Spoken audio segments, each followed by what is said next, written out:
इस एडवेंचरस कहानी की शुरुआत होती है इयान नाम के एक आदमी को दिखाते हुए, जो कि अपनी कार में मौजूद सारे क्लाइंबिंग गियर्स लेकर फॉरेस्ट की तरफ जा रहा था। उसका ये प्लान होता है कि वो वेकेशन के टाइम पर सोलो ट्रेकिंग करेगा। ना तो वो किसी के साथ जा रहा था और ना ही अपने जाने के बारे में किसी को इन्फॉर्म किया था। उसने तो अपने सामान उठाए और सीधा एक फॉरेस्ट के पास चला गया। तुरंत ही अब सारे सामान निकालकर वो तुरंत ही फॉरेस्ट के अंदर निकल पड़ा। उसे बिल्कुल अंदाजा नहीं कि वो किस जगह पर जाएगा। सिर्फ इयान को इतना पता था कि इस फॉरेस्ट के एकदम टॉप वाले हिस्से पर एक फार्म हाउस है। उसी जगह पर जाकर वो स्टे करेगा और अपनी रात गुजारेगा। लेकिन इयान को क्या पता था कि उसका ये सफर बिल्कुल भी आसान नहीं होने वाला। उसे तो कुछ ऐसे रहस्यों का सामना करना पड़ेगा जो अब तक दुनिया में एग्जिस्ट भी नहीं करते थे। अब यहाँ पर इयान का एक नेचर होता है कि वो अकेले रहना पसंद करता था, इसीलिए उसने फ्रेंड्स के ग्रुप के साथ जाने के बदले अकेले जाना पसंद किया। लेकिन इयान स्टार्टिंग में ही काफी थका हुआ लग रहा होता है। उसने जब साइन बोर्ड देखा तो उसे पता चला कि जिस फार्म हाउस की तरफ वो जा रहा है वो उस जगह से कई घंटों की दूरी पर है। ये बात इयान को थोड़ी पता थी, इसीलिए वो सारे सामान अपने साथ कैरी करके लाया है, यानी कि रात में टेंट बनाने से लेकर खाने पीने की सारी चीजें। इयान तो अब सीधा उसी डायरेक्शन में निकल पड़ा ताकि फार्म हाउस में वो पहुंच जाए। अब यहाँ बेचारे इयान की लाइफ में कुछ ऐसी भी चीजें हुई थी जिससे उसे ये डिसीजन लेना पड़ा कि वो अकेले रहेगा। कि कौन सी अलग बात होती है थोड़ी देर में ही पता चल जाएगा।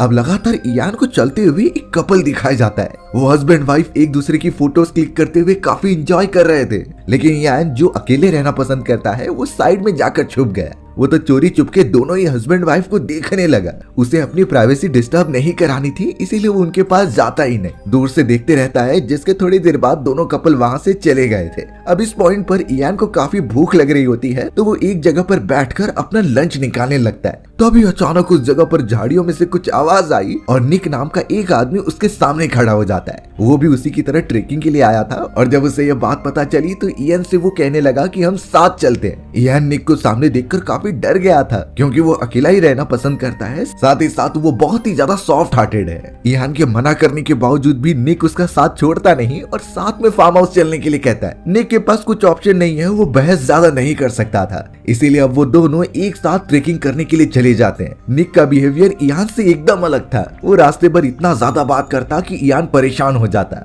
इवन यहाँ तक कि इयान ने ये भी कहा कि उसे प्राइवेसी चाहिए क्योंकि उसे टॉयलेट करनी है। पर यहाँ निक उसे घूरता रहता है और दूसरी तरफ पलट जाता है, यानी इयान को इशारा कर रहा था कि तुम जो करना चाहो कर सकते हो। इयान को तो इस मोमेंट पर काफी ज्यादा अनकंफर्टेबल फील होता है। फिर भी वो दोनों कैसे भी ट्रैवल करते हुए एक घर के पास पहुंच गए। पर यहाँ बेचारा इयान डर के मारे निक से कहने लगा कि मैं अब दूसरे फार्म हाउस पर जाऊंगा, तुम यहीं पर रुक जाओ और मुझे प्राइवेसी चाहिए। पर निक उसे इन्फॉर्म करता है कि तुम जिस दूसरे घर के बारे में बात कर रहे हो वो फॉरेस्ट के दूसरी तरफ है, यानी तुम्हें और ज्यादा कई घंटे लग जाएंगे और रात के समय फॉरेस्ट में इस तरीके से ट्रेवल करना खतरे से खाली नहीं है। इसीलिए निक ने इयान को कल सुबह निकलने के लिए कहा। इयान ये बात समझता है और अब सीधा वो उस घर के अंदर आ गया। शॉकिंग बात ये हुई कि उस घर में वही कपल थे जिसे कि इयान ने पहले देखा था। वो दोनों तो बैठकर बातें करते हैं और कई सारे फोटोग्राफ्स देखते हैं। इयान भी अब यहाँ निक और उस कपल जिनका नाम एंडी और डेविड था उनके साथ ही उस जगह पर रहने लगा। लेकिन इयान मन ही मन यही सोच रहा था कि जल्द से जल्द ये एक रात बिताने के बाद वो दूसरे फार्म हाउस में चला जाएगा। वो हमेशा से अकेले ही रहता आया है और आगे भी उसे अकेला ही रहना है। इयान इतना ज्यादा इंट्रोवर्ट था कि वो खुलकर बात भी नहीं करता। अब यहाँ मिडनाइट के समय इयान जब खाना बना रहा होता है तो वो कुछ गर्म कर रहा था।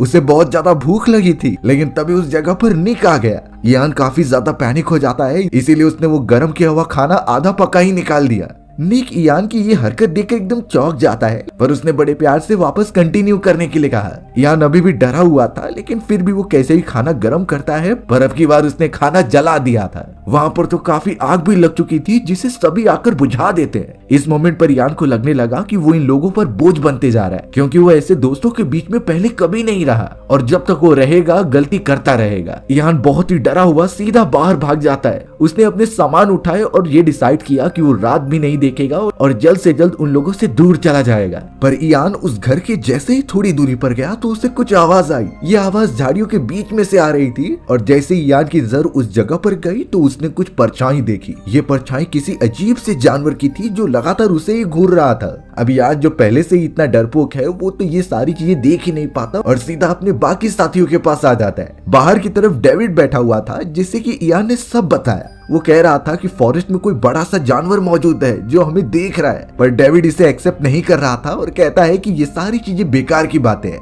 ये तुम्हारी आंखों का धोखा हो सकता है, उससे ज्यादा कुछ नहीं, तो तुम ओवरथिंक करना बिल्कुल भी बंद कर दो। ईयान एकदम से परेशान होकर निक को भी आकर बताता है, पर सभी लोग उसकी बातों को मजाक में ले रहे थे, क्योंकि उन सभी को आइडिया था कि जिस जगह पर वो लोग ट्रेकिंग के लिए आए हैं वो एकदम खुली जगह, यानी यहाँ जानलेवा जानवर नहीं रहते। ईयान डर के मारे फिर एक रात रुकने का डिसाइड करता है उसी जगह पर। लेकिन ताज्जुब की बात ये हुई कि निक उसके पास आकर उसे समझाता है। भले ही निक काफी ज्यादा बोलता था, लेकिन उसे इतना समझ गया है कि ईयान काफी इंट्रोवर्ट है, उसे बच्चों की तरह ट्रीट करना ही पड़ेगा। इसीलिए अब निक ने ईयान को समझाया कि गलतियां सबसे होती हैं, लेकिन वो फ्रेंड के बीच में है तो ये सब इग्नोर कर देना चाहिए। इनफैक्ट निक ने तो अपने सॉक्स दिए ताकि ईयान को पैर में फंगस ना लगे। उसे पैर में फंगस लगने की काफी प्रॉब्लम थी, शूज पहनने पर पैर हमेशा उसके खराब ही रहते। पर यहाँ निक ने जब एक सॉक्स का गिफ्ट दिया तो ईयान काफी खुश हो जाता है। वो खुशी अपने चेहरे पर तो नहीं ला रहा था, लेकिन उसके मन में थोड़ी जिज्ञासा थी कि ये सब उसके दोस्त हैं, वो उसका अच्छा ही सोचेंगे। एंडी भी यहाँ ईयान को आकर प्रेरित करती है कि वो सब एक साथ हैं और साथ में ही ट्रेकिंग करेंगे, जिससे काफी मजा आएगा।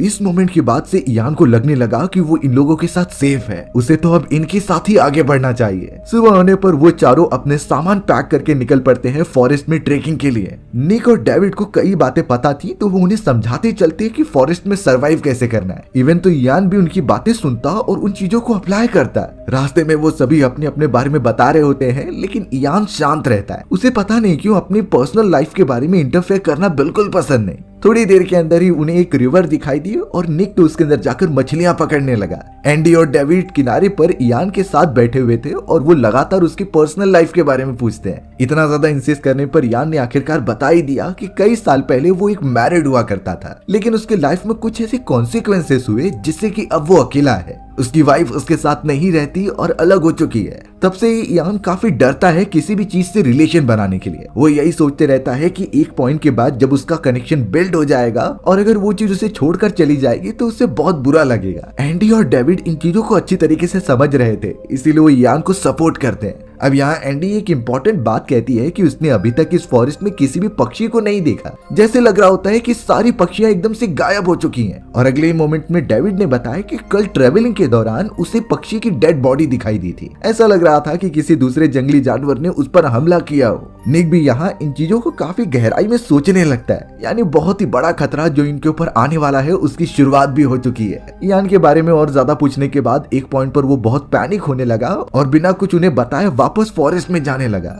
अब जब वो अंदर जा रहा था तो फिर से वही आवाज गूंज रही थी चारों तरफ, लेकिन आवाज का सोर्स कहाँ से है उसे आइडिया नहीं होता। अब जब वो वापस आने लगा तो पेड़ के ऊपर कुछ तो खून के निशान होते हैं। वहाँ पर कुछ पंजे भी बने हुए थे जिसके नाखून काफी बड़े हो सकते हैं। ये किस जानवर ने किया होगा, ईयान यही सोचने लगा। उसे तो कुछ गड़बड़ लगती है, इसीलिए तुरंत ही जाकर वो अपने सभी साथियों को इस बारे में बताने लगता है। पर यहाँ वही चीज हुई कि वो सारे लोग ईयान की बातों पर भरोसा ही नहीं करते। ईयान को तो और भी ज्यादा ठेस पहुंचने लगी कि उसके ही फ्रेंड्स जो अभी अभी बने हैं, एक पॉइंट पर उनका मानना है कि वो उसके साथ हैं, लेकिन कोई भी उसकी बातों पर भरोसा करता ही नहीं। अब यहाँ बाकी सारे लोग इस बात को अनदेखा करके आगे बढ़ने लग जाते हैं, लेकिन ईयान जब चल रहा था तो उसे लगता है कि उसका कोई पीछा कर रहा है। वो बार बार पीछे मुड़कर देखता और अपने दोस्तों को भी बताने की कोशिश करता, लेकिन ऑब्वियस बात थी कि पीछे कोई भी नहीं होता। निक और डेविड तो अब ईयान को बहला फुसला कर आगे बढ़ने लगे थे। फॉरेस्ट का इलाका बहुत ही ज्यादा घना था, लेकिन वो काफी मुश्किलों के बाद एक दूसरे केबिन में पहुंच जाते हैं। इस केबिन में उनसे पहले कौन रहता था इस बात के बारे में उन्हें नहीं आइडिया। वो चारों जब अंदर इंटर करते हैं तो वहाँ पर 2 पैकिंग बैग्स रखे गए थे। इन बैग्स को देखकर लग रहा है कि ये किसी लड़कियों के हैं, पर वो लड़कियां तो यहाँ आसपास भी नहीं दिखाई दे रही थी। खैर बाकी लोग तो इसे इग्नोर करके केबिन में रहने लग जाते, पर ईयान का शक और भी ज्यादा गहरा होता जा रहा था। जैसे जैसे रात होती जा रही थी, आसपास का माहौल काफी डरावना हो गया। डेविड को तो वहाँ पर एक गिटार मिल गई जिससे वो प्ले करने लगा। निक और एंडी दोनों ही उसे एंजॉय कर रहे होते हैं, पर बेचारा साइड में बैठा हुआ ईयान यही सोच रहा था कि क्या गड़बड़ हो रही है। उसे ऐसा लगता कि इस फॉरेस्ट में कोई तो है जो उनके ऊपर नजर रख रहा है, और उसने ऐसी खतरनाक चीजें भी देखी हैं जिस पर कोई भरोसा ही नहीं कर रहा। उसके दिमाग में कई सारी बातें चल रही थी, लेकिन उसे समझता नहीं कि वो किसे बताए। अब यहाँ बहुत ज्यादा रात होने पर सभी लोग सोने के लिए चले गए थे, पर यान को अभी भी नींद नहीं आती। वो तो सामने बैठा ही हुआ होता है। अचानक थोड़ी देर बाद यान को महसूस हुआ कि दरवाजे के पास कोई तो आया है। वो दरवाजा ठोकने की कोशिश कर रहा है, इसलिए इयान उसके पास जाकर देखने लगा। धीरे धीरे वो जैसे ही बढ़ता है तभी अचानक पीछे से निक आ गया। निक उसके ऊपर टॉर्च मार के भी ये कह रहा था कि तुम अभी तक सोए क्यों नहीं। इयान जो एकदम परेशान था वो टेबल पर बैठ गया सर पर हाथ रखकर। निक को जब ये पता चला कि इयान को अच्छी तरीके से नींद नहीं आ रही है तो उसने कुछ दवाइयां दी जो ऑब्वियसली नींद की गोलियां होती हैं। उसने इयान को ये खाने के लिए कहा ताकि उसे बेटर नींद आए। उस मोमेंट पर इयान अपनी थोड़ी सच्चाई बताने लगा बिना अनकंफर्टेबल हुए। उसने कहा कि जब से मेरी वाइफ गई है मुझे अच्छी तरीके से नींद नहीं आती। वो बहुत ही अजीब तरीके की बातें सोचता रहता है जिनका रियलिटी पर से कोई वास्ता नहीं है। अब यहाँ निक इयान को कंफर्ट कराता है कि मैं तुम्हारी फीलिंग समझता हूँ, पर अभी तुम्हें फिलहाल के लिए सो जाना चाहिए वो सारी गोलियां खाकर। तुम अगले दिन बहुत ही अच्छा फील करोगे। निक अब वहाँ से इयान को समझाकर चला गया, पर इयान बेचारा अभी भी सोता नहीं।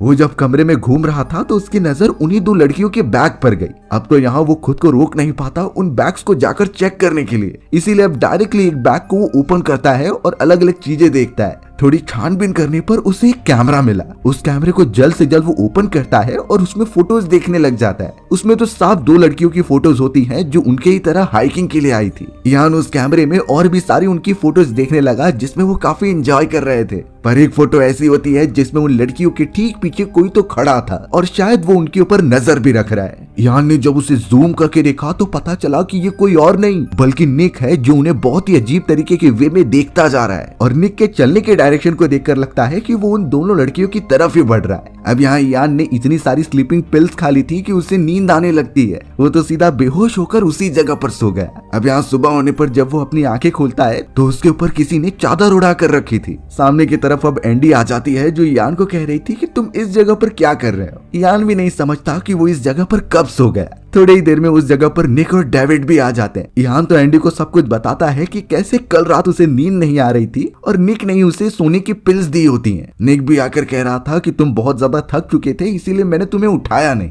पर अब यहाँ इयान ने जो कैमरे में देखा उससे वो एक कंक्लूजन निकालता है। उसे लगने लगा कि निक एक हत्यारा है और उसने उन दोनों लड़कियों का कत्ल किया है। इयान ने ये साफ इल्जाम निक के ऊपर लगा दिया था। निक यहाँ एकदम शॉक में होता है कि ये क्या बातें कर रहा है, लेकिन जब इयान ने प्रूफ दिखाने की कोशिश की तो वो कैमरा डेड हो चुका था। इयान अब फिर भी अपने डिसीजन पर डटा रहता है कि निक ने उन दोनों लड़कियों को मारा था और कल रात उसने जानबूझकर उसे सोने की गोलियां दी ताकि वो इयान को भी मार दे। निक तो लगातार अपने आप को डिफेंड करता जा रहा था क्योंकि उसे तो इन चीजों का बिल्कुल आइडिया भी नहीं है। एंडी और डेविड भी काफी सोच में पड़ गए थे कि किसके ऊपर भरोसा किया जाए, पर तभी उस केबिन में वही दो लड़की आ जाती हैं जिनके बैग्स वहां पर मौजूद थे, यानी वो एकदम सही सलामत है और मरी नहीं होती। इससे इयान द्वारा लगाए गए निक के अगेंस्ट में सारे एलिगेशन खारिज हो जाते हैं। एंडी और डेविड भी ये समझ चुके थे कि इयान झूठ बोल रहा है। अब यहाँ बेचारे इयान को इतना ज्यादा दुख होने लगा और वो बेइज्जती फील करने लगा होता है, इसीलिए बेचारा इंट्रोवर्ट इयान अपना सामान पैक करता है और वहां से जाने का डिसाइड करता है। लेकिन बीच में ही उसने सोचा कि उसने निक के ऊपर कितने गंदे इल्जाम लगाए थे। अगर वो इस तरीके से चला जाएगा तो ये उसकी बेइज्जती होगी। इसीलिए अब इयान वापस केविन में आता है और निक से माफी मांगता है। निक ने तो उसे अगले ही मोमेंट पे माफ कर दिया था।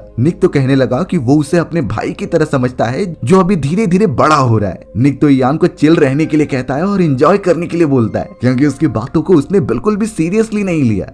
निक ने तो इयान को माफ कर दिया होता है, लेकिन इयान को आसपास की चीजें ऐसी कौन सी सता रही थी जिससे वो ठीक से सो भी नहीं पा रहा था। अगले दिन वो सारी चीजें भुलाकर वो सभी अपनी माउंटेन क्लाइंबिंग की तरफ निकल पड़ते हैं। अब वो चारों एक ऐसी जगह पर पहुंचे जहाँ एक तरफ बहुत ही सुंदर झरना होता है और दूसरी तरफ बाकी बची हुई माउंटेन मौजूद होती है। तो अब एंडी का बहुत ज्यादा मन था कि वो झरने की तरफ जाए और काफी एंजॉय करे। डेविड भी उसके साथ ही होता है, लेकिन निक ने कहा कि हमें माउंटेन क्लाइंबिंग खत्म करनी होगी, रात जल्द से जल्द हो जाएगी तो हमें केविन तक भी पहुंचना है। इन्हीं दो अलग अलग बातों की वजह से उनके बीच में बहस होने लगी। तो अब अंत में डिसाइड यही होता है कि एंडी और डेविड दूसरी तरफ जाएंगे यानी झरने के पास, और यहाँ इयान और निक अपने माउंटेन क्लाइंबिंग कंप्लीट करके वापस केविन में पहुंचेंगे। सब कुछ डिसाइडेड हो चुका था और वो दोनों ही टीम अपना काम खत्म करके वापस केविन में लौटेंगे। एंडी और डेविड झरने के पास जाने के लिए निकल पड़े और यहाँ इयान और निक अपनी ट्रेकिंग अभी भी जारी रखते हैं। निक तो एकदम नॉर्मल था, पर इयान अभी भी डर रहा होता है। उसे बार बार ऐसी ही चीज लगती है कि कोई उसका पीछा कर रहा है और एक ऐसी परछाई है जो उनके ऊपर नजर रख रही है। थोड़ी देर तक वो जैसे ही आगे बढ़े तभी निक का पैर एक जाल के ऊपर फंसने जा रहा था। वो जाल जंगली जानवरों को पकड़ने के लिए लगाया जाता है जिसके नुकीले दांत होते हैं। लेकिन अच्छी बात हुई कि इयान ने उसे देख लिया था और निक का पैर पीछे खींच लिया। इससे निक उस खतरनाक जाल में फंसता नहीं तो उसके पैर के साथ साथ उसकी हड्डियां भी कट जाती। लेकिन अगर हम यहाँ पर मान ले कि निक का पैर इस जाल के अंदर फंस जाता, और ऐसे जाल हमें फॉरेस्ट वाले इलाके में कई बार देखने में मिल जाते हैं, तो गलती से अगर हम उस जाल में फंस जाएं तो निकलेंगे कैसे? अब सबसे पहले हमें जान लेना है कि फॉरेस्ट में एनिमल्स को पकड़ने के लिए मोस्टली 3 टाइप के ही जाल यूज किए जाते हैं। पहला होता है लेग होल्ड ट्रैप, फिर बॉडी ग्रिपिंग ट्रैप, फिर स्नेयर ट्रैप। इन तीनों ट्रैप्स के बारे में अगर हम समझ ले तो हम इनसे आसानी से बच सकते हैं। पहला लेग होल्ड ट्रैप में उतना खतरा नहीं होता क्योंकि इसके अंदर कोई भी नुकीले कांटे नहीं होते जो हमारे बॉडी में फंस जाए। ये सिंपली क्लैम्प्स होते हैं जिन्हें शट किया जाता था, यानी अगर हम उन्हें अपने हाथों से ही दम लगाएं तो उसे ओपन किया जा सकता है। पर सबसे खतरनाक तो दूसरा वाला है, यानी कि बॉडी ग्रिपिंग ट्रैप। इस ट्रैप के चारों मुंह की तरफ नुकीले नुकीले कांटे होते हैं जिसके बीच में पैर रखने पर वो अपने आप ही बंद हो जाता। ये इतना ज्यादा नुकीला होता है कि आपकी हड्डियों तक को भी काट सकता है। तो हम सबसे ज्यादा खतरनाक वाले ट्रैप से बचने की बात करेंगे, यानी इस नुकीले वाली की। अगर इस ट्रैप का मैकेनिज्म देखा जाए तो इसमें 2 स्प्रिंग्स होते हैं। स्प्रिंग का काम होता है कि जैसे ही ट्रैप के बीच में प्रेशर जाएगा तो वो बहुत ही तेजी से अपने नुकीले मुंह एकदम से बंद कर देते। इससे जो एनिमल या फिर शिकार उसमें फंसा हुआ है वो हिल ही नहीं पाएगा। तो हमारा वही ट्राई रहेगा कि हम उस जाल के स्प्रिंग को पूरी तरीके से कॉम्प्रेस कर दें। हम किसी स्टिक या फिर पत्थर की भी मदद ले सकते हैं जिससे कि उस पूरे स्प्रिंग को ये जाम कर दे। याद रहे उस ट्रैप में अगर फंस गए तो हमें अपने पैर को खींचना बिल्कुल भी नहीं है। इससे हमारा पैर पूरी तरीके से फ्रैक्चर हो सकता है और हड्डियां तक भी टूट सकती हैं। तो अगर ये चीजें अप्लाई की जाएंगी तो हम आराम से बच सकते हैं। पर यहाँ यान बहुत ही बचते बचाते हुए निक के साथ आगे बढ़ रहा था। एक समय पर तो निक को आगे चलने के बाद पेट दर्द होने लगता है, इसीलिए वो नीचे बैठ गया। इयान उसके पास ही था जो उसकी देखरेख कर रहा होता है। पर तभी उसे फॉरेस्ट में फिर वही परछाई दिखाई दी जो पेड़ के पीछे छुपी हुई थी। अब इतना ज्यादा डरा हुआ इयान अकेले तो वहां पर नहीं जा सकता, इसीलिए बेचारा इयान डर के मारे निक के साथ आगे जाने लगा। वो तो निक से बार बार पूछता है कि तुमने वो अनजान परछाई देखी कि नहीं, पर निक ने ऐसा कुछ नोटिस किया ही नहीं था, इसीलिए वो सारी चीजें इग्नोर करके आगे बढ़ने के लिए कहता है। अब इयान के हाथ में एक टॉर्च लाइट थी जो कि निक ने दी होती है, पर प्रॉब्लम ये हो गई कि एक ठोकर लगने के कारण इयान डिसबैलेंस हो गया और उसके हाथ में मौजूद वो टॉर्च नीचे गिर गई थी। वहाँ पर काफी ज्यादा झाड़ियां होती हैं, तो अब उसे अंदर जाकर लेके आना पड़ेगा। निक भी कह रहा होता है कि वो बहुत ही महंगी टॉर्च है, तो अगर ये काम इयान ने किया है तो वो वही जाकर लाएगा। इयान डरते हुए उन झाड़ियों के पास गया टॉर्च को लाने के लिए, पर अपने साइड में वो उसी परछाई को देखता है जो लगातार उसका पीछा कर रही थी। इस मोमेंट पर वो पहले से कई ज्यादा डर चुका था क्योंकि जो चीजें उसे सता रही थी वो अब उसके सामने आने लगी होती हैं। इयान डर के मारे निक से दूर भागने लगा और थोड़े ही देर में उसकी टक्कर किसी दूसरे इंसान से होती है।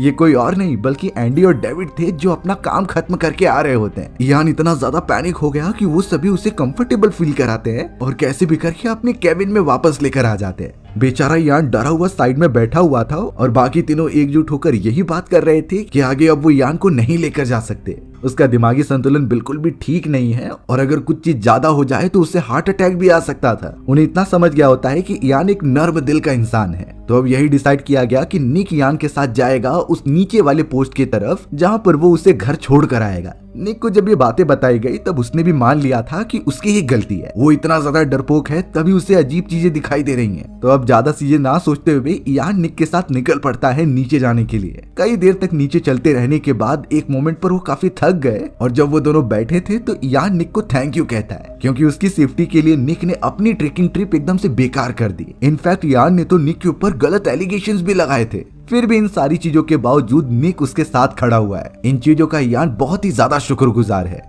निक ने तो यान से ये भी कह दिया था कि उसे भी यहाँ पर मजा नहीं आ रहा था, उसे भी वापस जाना है और अपनी फैमिली के साथ रहना है। अब यहाँ थोड़े ही देर बाद निक के पेट में वापस से दर्द होने लगता है। वो ये चीजें सहन नहीं कर पा रहा था, इसीलिए वहाँ से झाड़ियों के पीछे चला गया। यान जो यहाँ पर अकेला हो चुका था उसे फिर से डर लगने लगा। आसपास उसे कुछ आवाजें आने लगी जो पहले भी उसने सुन रखी थी, लेकिन बाकी लोग उसे पागल समझ रहे थे। तो यान का भी यही परसेप्शन बन गया कि उसकी दिमागी हालत ठीक नहीं है। वो आवाजें अब इतनी ज्यादा बढ़ गई जैसे कोई तो बड़ी चीज है जो उसके उसके आसपास घूम रही है। इयान जब उठता है और उस आवाज के पीछे जाता है तो झाड़ियां हटाने पर वो एकदम स्तब्ध रह गया। वो इतना खतरनाक मोमेंट था कि वो ठीक से सही नहीं पाया और लगातार चिल्लाते हुए भागने लगा। अब इयान जिस तरीके से आवाज निकाल रहा था, पता चला कि उसी जगह पर एंडी और डेविड भी मौजूद है। एंडी और डेविड तुरंत ही उस खुले वाले एरिया में आ गए जहाँ पर इयान मौजूद था। इयान बहुत ही ज्यादा डरा सहमा हुआ उनके पास आकर कहता है कि उस खतरनाक चीज ने निक को मार दिया है। वो इतना खौफनाक है कि हम में से कोई भी उसका मुकाबला नहीं कर सकता।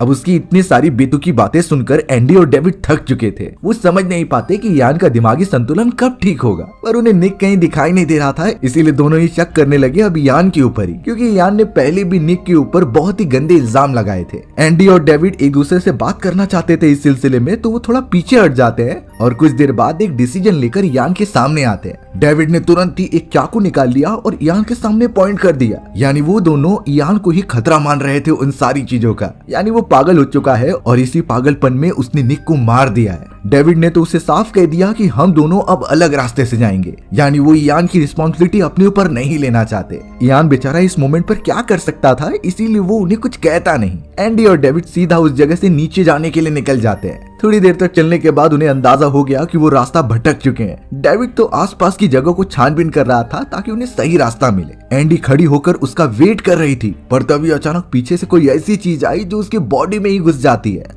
एंडी के मुंह से खून निकलने लगा और डेविड तो उसे देखता ही रह गया। जो भी अनजान चीज उसके ठीक पीछे थी वो एंडी को खींचते हुए फॉरेस्ट में लेकर चली गई। उसका फोर्स इतना ज्यादा होता है कि डेविड कुछ रिएक्ट भी नहीं कर पाया। वो चिल्लाते हुए अपनी गर्लफ्रेंड एंडी के पास भागता हुआ चला गया था। रास्ते में उसे इयान मिल गया, इसीलिए डेविड इयान को ही मारने लगा था, क्योंकि उसे लगता है कि उसकी गर्लफ्रेंड को इयान ने खत्म किया है। पर इयान यही कह रहा था बार बार कि ये काम उस राक्षस का है, उसी ने ही निक और तुम्हारी गर्लफ्रेंड को खत्म किया था। दोनों के बीच में हीट अप मोमेंट क्रिएट हो गया और इयान तो भागने की कोशिश कर रहा था, पर तभी डेविड को नदी के किनारे उसकी गर्लफ्रेंड एंडी की डेड बॉडी दिखाई दी। बेचारा भागते हुए अपनी गर्लफ्रेंड को बचाने तो गया, लेकिन एंडी की बॉडी 2 टुकड़ों में कट चुकी थी। ऐसा हत्यारा कौन है इस फॉरेस्ट में और ये किस राक्षस के बारे में बात कर रहा है जो इतना ज्यादा ताकतवर और खतरनाक हो सकता था? डेविड अभी भी इयान के ऊपर ही शक कर रहा था, इसीलिए जब वो इस बार उसे पकड़ने के लिए जाता है तो जमीन पर मौजूद वही नुकीले ट्रैप में डेविड का पैर फंस गया था। पर अच्छी बात हुई कि इयान ने हमारी बताई गई इंस्ट्रक्शंस को फॉलो किया और उसकी मदद से डेविड को ट्रैप से निकाल दिया। अब जैसे ही वो ऐसा करते हैं और डेविड अपनी गर्लफ्रेंड की डेड बॉडी के पास जा रहा था, तभी किसी का बड़ा पंजा वहाँ पर दिखाई देता है। ये किसी डायनासोर जैसा लग रहा था, जिसका साइज काफी बड़ा होने लगा। इसका साइज बहुत ही बड़ा होता है और ये किसी डायनासोर जैसा लग रहा था। इयान और डेविड साफ देख पा रहे थे कि वो कोई बड़ा सा पक्षी है जो एकदम हाइब्रिड बन चुका है और इससे बड़ा पक्षी उन्होंने आज तक नहीं देखा था।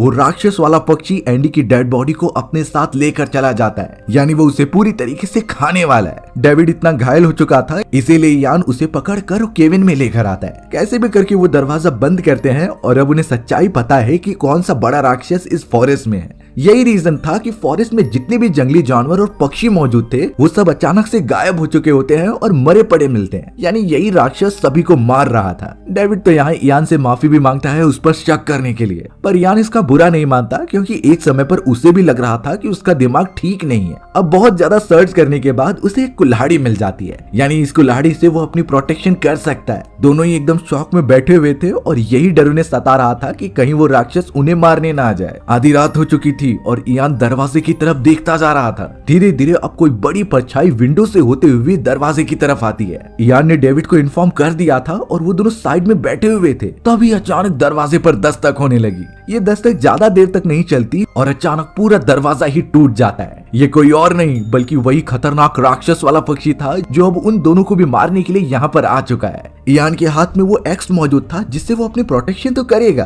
पर उतने बड़े राक्षस के सामने जिसकी चोंच इतनी नुकीली है और वो किसी को भी इससे खत्म कर सकता है, तो अब वही बड़ा राक्षस इयान की तरफ धीरे धीरे बढ़ने लगा। तभी अचानक डेविड ने कुछ उठाकर उसके सर पर मारा। वो राक्षस जो कि पहले इयान की तरफ बढ़ रहा था, उसका ध्यान अब सीधा डेविड की तरफ चला जाता है, यानी अब वो सीधा उस पर जाकर झपट्टा मारने लगा। डेविड कैसे भी करके उसकी चोंच पकड़कर अपने आप को बचा रहा था, पर ऑब्वियस बात है कि वो बहुत ही खतरनाक राक्षस है। उसका साइज और स्ट्रेंथ ऑब्वियसली इंसानों से ज्यादा ही होगा। इयान भी इस तरीके से अब देख तो नहीं सकता था, तो वो कुल्हाड़ी लेकर उसके सर पर वार करने लगा, पर वो पक्षी बहुत ही खतरनाक था। उसने अपने एक पंजे से इयान को दूर फेंक दिया। अब डेविड को मौका था कि वो उस जगह से भाग जाए, लेकिन उस राक्षस ने अपना बड़ा सा पैर उसके बॉडी पर रख दिया वो पक्षी वाला राक्षस अब इतने नुकीले चोट से उसके सर पर वार करता है जिससे कि डेविड वहीं का वहीं मर गया। इतनी बुरी तरीके से मौत उन्होंने कभी नहीं देखी थी। राक्षस तो जोर से चिल्लाता भी है जैसे ही उसकी जीत का जश्न हो, लेकिन अब उसकी नजर गई इयान के ऊपर। वो भागता हुआ सीधा चला गया इयान पर हमला करने के लिए, पर अच्छी बात हुई कि वो जल्दी से साइड में हट जाता है। इससे उस बड़े से पक्षी वाले राक्षस की चोंच जो कि नुकीली थी वो फ्लोर पे जाकर अटक जाती है। कुछ देर तक वो उससे निकलने की कोशिश करता रहा, तभी इयान वहां से उठ जाता है और जो भी हाथ में चीजें आ रही थी उसके सर पर मारता जा रहा था। राक्षस को काफी गुस्सा आया, इसीलिए अब वो तुरंत ही उसके ऊपर झपट्टा मार के उसे गिराने लगता है। इयान ने अच्छी बात ये की कि उसने उसकी चोट पकड़ने का ट्राई किया, क्योंकि उसका चोट ही मेन औजार है और किसी को भी मार सकता है। पर यह भी बात सही है कि उस क्रिएचर की शक्ति उससे ज्यादा है। वो तो इयान को उठाकर फेंकने की कोशिश कर रही थी, पर तभी इयान का हाथ उसकी आंख पर चला जाता है और उसने बहुत ही तेजी से उसका आंख ही फोड़ दिया था। इन चीजों की वजह से राक्षस को काफी पेन होता है और उसने तो अपनी चोट से इयान का हाथ भी काट लिया था। पर इयान यहाँ जानता था कि अगर वो दूर हटा तो ये उस पर हमला करके उसे भी मार देगा, इसीलिए वो उसके गले पर ही लटक जाता है और नीचे गिरा देता है। बहुत ही ज्यादा मुठभेड़ के बाद आखिरकार इयान ने उस राक्षस को नॉकडाउन कर दिया था। उसे लग रहा होता है कि ये राक्षस मर चुका है और वो बिल्कुल भी हलचल भी नहीं कर रहा था। एकदम घायल पड़े हुए इयान ने कितने लोगों की मौतें अपनी आंखों से देखी हैं। वो तो एकदम सदमे में चला गया था। उसे सिर्फ अपने घर किसी भी हालत में पहुंचना है। सुबह जैसे ही हुई तो घायल पड़ा हुआ इयान बाहर निकलता है और फॉरेस्ट के नीचे वाले रास्ते पर जाने लगता है। इयान यही होप कर रहा था कि वो उस फॉरेस्ट से निकले,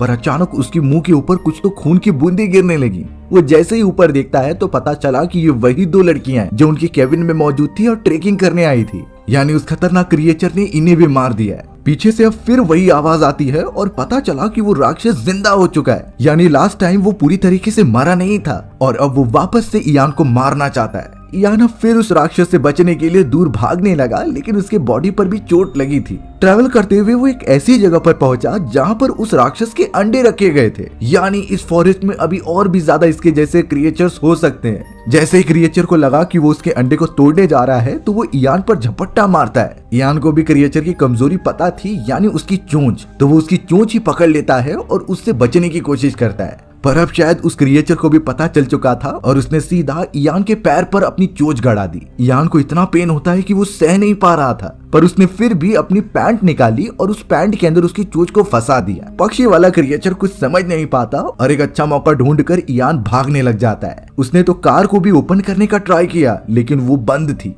तो अब कोई और ऑप्शन ना होने के कारण वो लगातार अकेले ही भागने लगा। उसे तो एक रास्ता भी मिल गया जिस पर कई देर तक चलने के बाद कार भी आ गई थी। कार को लगातार हाथ दिखाने के बाद वो रुक जाती है और इयान उसमें बैठकर निकल पड़ता है। यानी इतने सारे लोगों में सिर्फ वो अकेला ही उस राक्षस से बचा हुआ है। पर ये सच्चाई है कि उस फॉरेस्ट में इससे भी खतरनाक क्रिएचर रहते हैं और अंडों को देखकर लग रहा है कि उनकी तादाद धीरे धीरे बढ़ने वाली है। हमारी भी कहानी यहीं पर इस तरीके से खत्म हो गई। सो व्यूअर्स, अगर आपको मेरा नरेशन 1% भी अच्छा लगा होगा ना तो वीडियो को लाइक एंड चैनल को सब्सक्राइब जरूर कर देना। मिलते हैं इसी तरीके की मजेदार वीडियोस में, तब तक के लिए बाय बाय।